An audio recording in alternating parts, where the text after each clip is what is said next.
Hey guys, this is Mike Burris. We have a video out there about finger control and keeping your thumb on the top in the French grip, right? So you got this French grip, and so it looks, like this. So it looks like that when you stick, the thumb is straight down the stick, right? But we don't really ever play that way unless you're playing a timpani or you're playing ride cymbal over here on the ride, right? And you're not really doing any accents, so you can just use your fingers. But it's kind of a precarious grip because, you can lose it right here. Even though I have a nice grip tape here I'm trying out, it can come out the side because your thumb, there's nothing there to keep it from accidentally being knocked out of your hand. So, but if you're in one position over there on the ride side, ride cymbal, just riding away, playing jazz or whatever, not really doing any accents, that'll work fine. But if you want to use this like on drums and get your finger control, you gotta turn your wrist enough to where you can lift the stick. So thumb on top, you can only get about this much lift. So you're gonna have to turn your wrist just enough to get it up higher for wrist control, for accents. So that's the 45-degree angle, right? German's way over here. You can't really use your fingers at all. But here you can use your fingers. You can still use your fingers.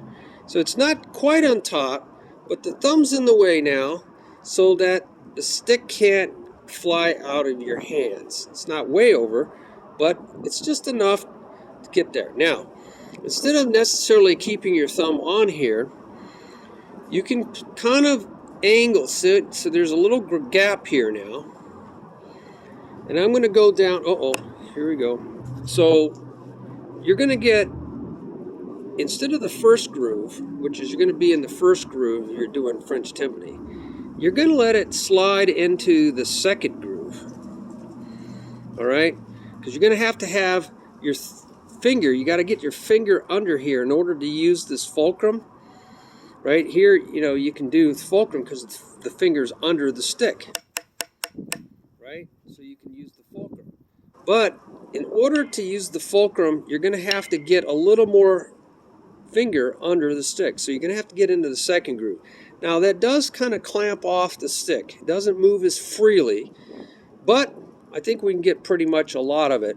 So now, instead of your thumb on the top, it's on the side a little bit, 45-degree angle, and you're in the second groove so you can get more of this fulcrum. So now I can still do this.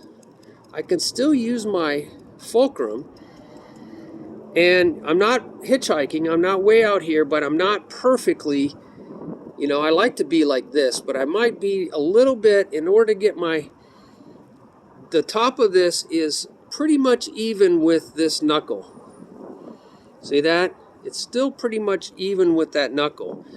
But in order to get my forefinger down there, I have to kind of come at an angle so that I can do the squeeze. Right? So my thumb is still kind of pretty much pointing down the stick, but not on the top at a 45-degree angle. You don't really want to go off on one part of the thumb because it can kind of pinch your nail. You want to get as much thumb on the stick as possible in order to get a good grip. So now I'm able to, my fingers out of the way. I kind of like to cup my fingers to provide a little support against that forefinger. I don't like them dangling out here like this, because I want these fingers to kind of push up against and support that knuckle. So all these knuckles are kind of pushing against each other. That way I have a little bit more support, a little bit better grip. And then again, this is even with that, and then it's in an angle. So now I got my finger control, French tip, over into an American grip, and I can still use my fingers. See, I'm just using my fulcrum. I'm not using my wrist very much at all.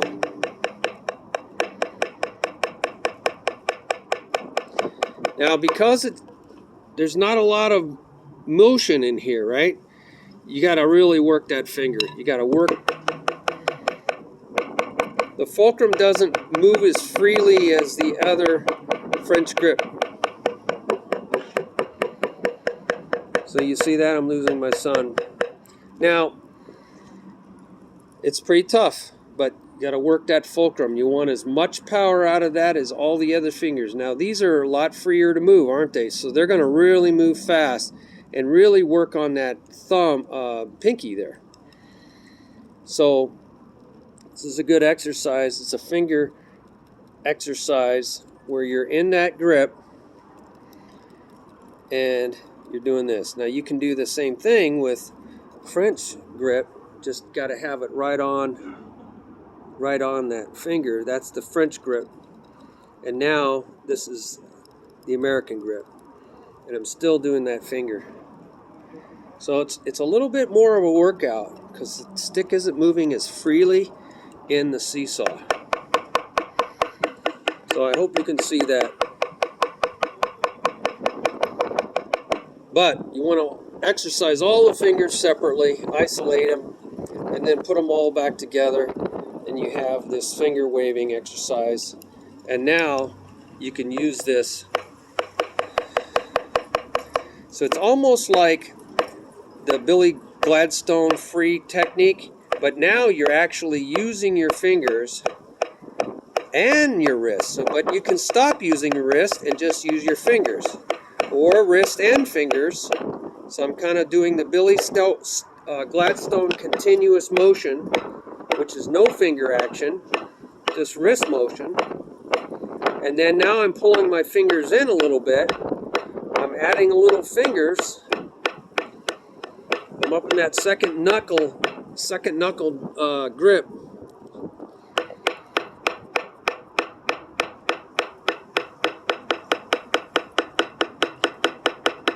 And I'm pulling those fingers in along with the wrist. You see the wrist is moving.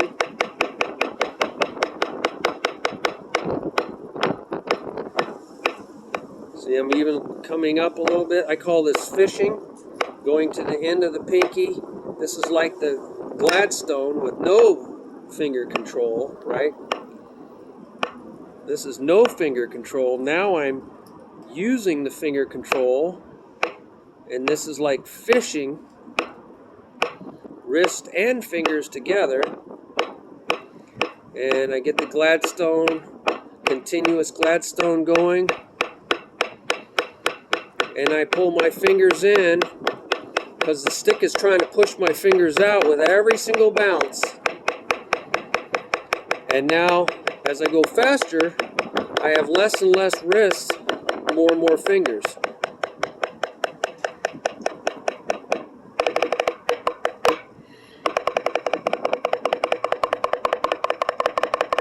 See, there is, right? French timpani.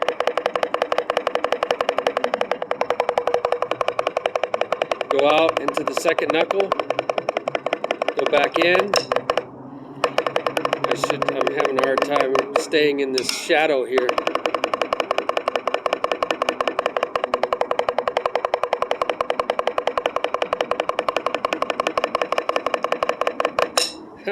Starting to line up. Simultaneous playing. Simultaneous playing is very good to help make your hands feel the same.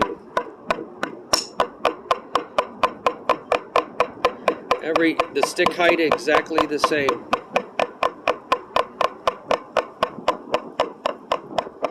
You want to, I'm having some stick control problems here. The wind is brutal over here. It's colder than anything. I'm not like an expert at this, but I just want you to see that, the difference. Nobody really ought to be playing like this unless you're a timpani player, a kettle drummer. I have left-hand control problems, so I need to spend more time with this, keeping it from wandering around. That means I got to really watch that fulcrum. And then do the same thing.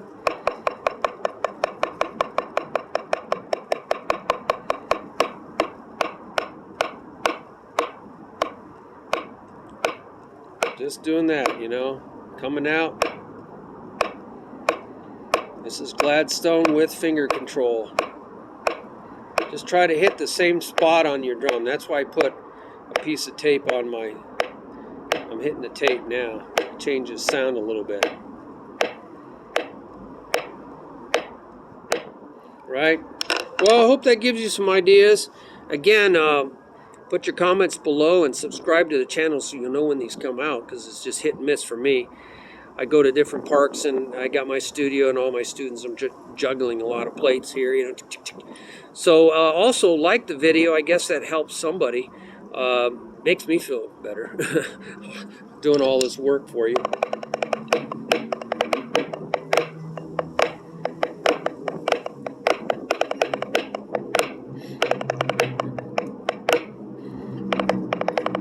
I love playing, don't you? I just love getting my left hand faster because it's the weak link.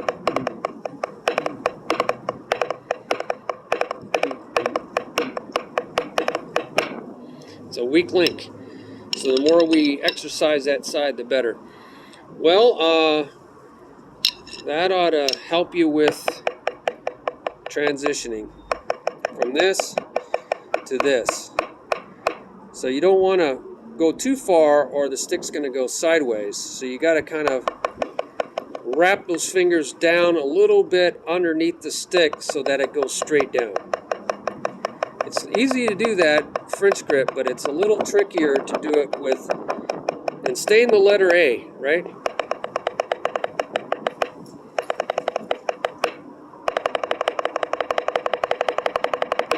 Okay, that's mostly all fingers. So good luck on that.